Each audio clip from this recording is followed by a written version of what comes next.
Hey, welcome back. 21, 22 in the books. You guys did a phenomenal job. We're going to go ahead and welcome some new drivers, talk about some top drivers, and a huge update on rejected docs and how to handle docs. Let's get into it.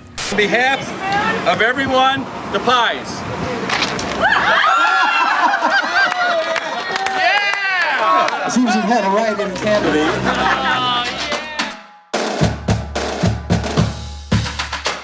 Awesome. So we're growing the Brave Freight family. We've got two new drivers added on last week. So welcome Mr. Kevin Bain and Mr. Thomas Lewis. It's really great to have you part of the team, and we're looking forward to seeing your best days. We do have a major announcement. So normally I would go into our top 5, our 7K plus, and some of our company stats, but I want to hit this video out with some very important news. So we changed how we do our processing several months ago. You wouldn't have mattered really much to most of you guys, but we've been having a higher level of scrutiny on the quality of documents. And the reality is it was always a problem, but we were just finding out about it 20, 30 days later when we were getting debtors that were unwilling to pay their bills because of poor quality paperwork. So now, thankfully, our new financial partner, they're helping us stay a little bit more on top of it. But that also means that you're going to find that your documents are going to get rejected more. So we have here the top 5 reasons that bill of ladings and PODs get rejected. So this is very important. So these are the top 5 reasons that your loads are going to get rejected. And if your loads get rejected, it means you will not get paid on them. Your dispatchers will not get paid on them. So it's very, very mucho importante that you have good paperwork. So number one, most common issuance is that there's missing pages of the bill of lading. So if your bill of lading says page X of Y on the top right-hand corner, you need to make sure that you have Y amount of pages, whatever it is. Whether it's 1 of 3, you need to have 3 pages. 2 of 4, you need to have 4 pages. The whole, well, this is all I have, it doesn't really work like that, because that paperwork is saying that there's 4 documents to it, or 5 documents. So if you're saying, well, there's only this, no, the document's saying that there's more. So, and I'm not saying that you don't have that document or whatever the case is, but you need to make sure that when you leave a shipper, you look at your bill of lading and you make sure, okay, this has 4 pieces of paper, so I'm about to deliver this. Hey, Mr. Shipper, you need to give me the full manifest. I need the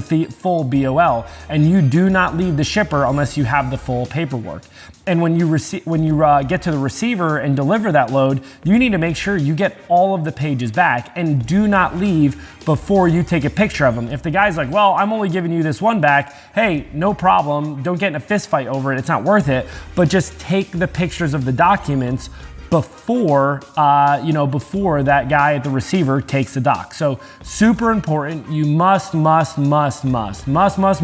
have all pages of the bill of ladings. If not, your loads are going to get rejected and you're not going to get paid on them. It's going to be a huge hassle. We're going to have to jump through hoops, and it's just not fun for you or for us. So unfortunately, we have to manage paperwork. That's part of this business.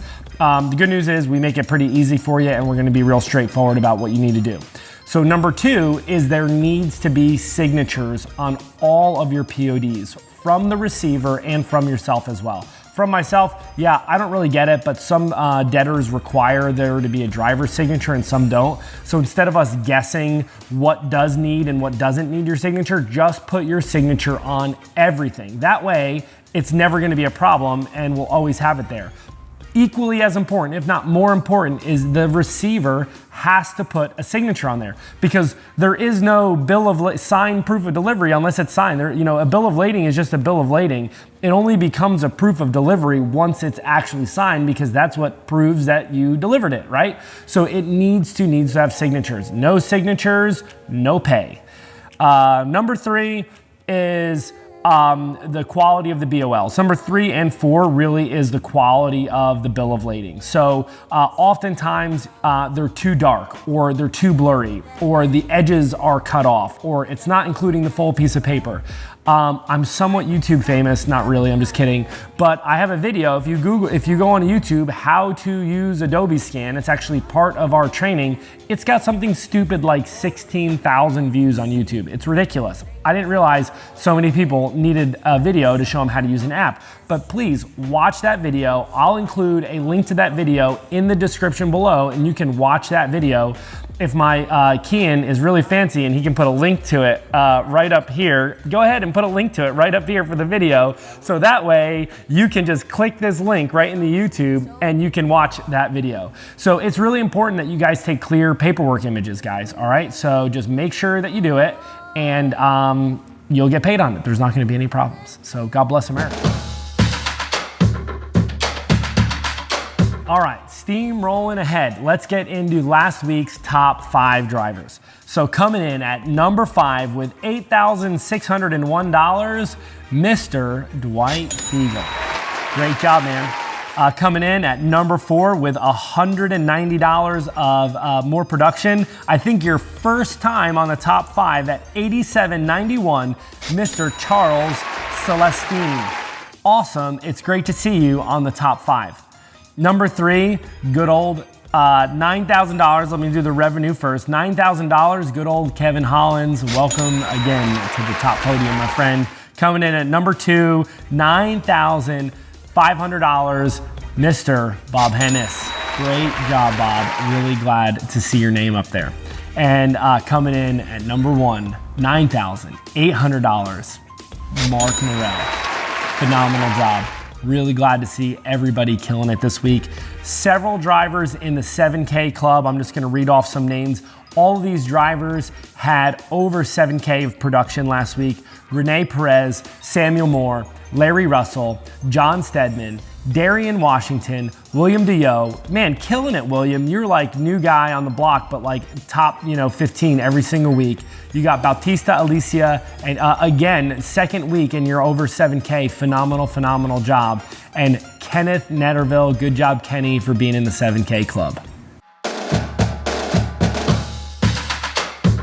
All right, let's rock through some company stats. I like these stats because they're a metric just that see the overall company production. One thing about business, and you should appreciate this as a business owner, is it's not just about 1 day production or 1 week production, but it's about week over week, month over month, year over year. How are we producing? How are we increasing? So last week's total miles, 21-22, total miles, 108,865 miles. Average deadhead is 108 miles, which is not too shabby, and the average line haul being 1,017 miles. We have last week's total gross revenue coming in at just under $300,000, $275,511.50.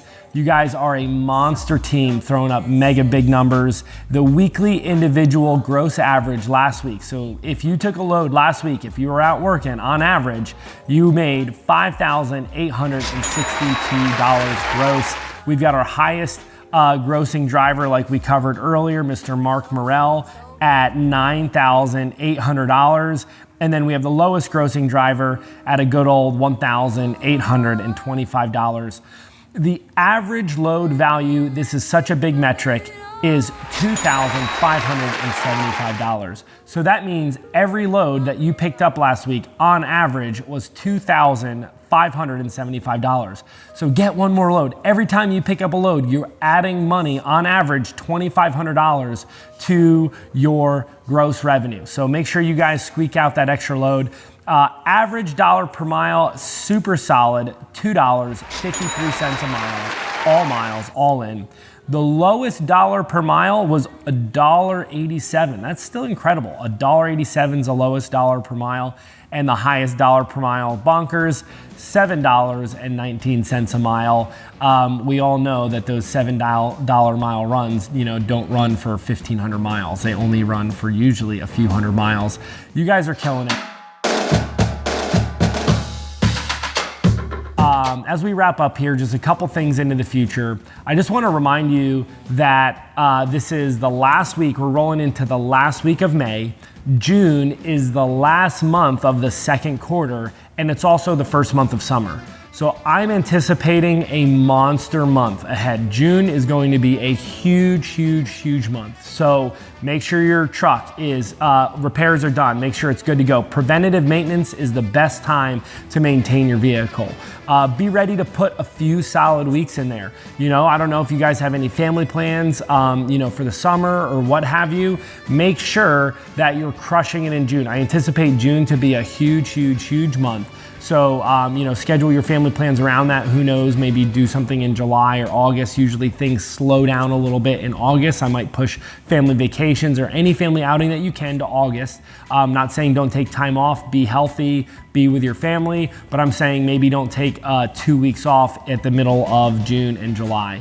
And man, you guys are amazing. You guys are killing it. You're doing an incredible job. If there's anything we can do to better serve you, please communicate that to us. You can message me directly on Slack. I say it all the time, but please guys, get on Slack. Money Matt is putting amazing market update videos every single week, giving you guys details in the market.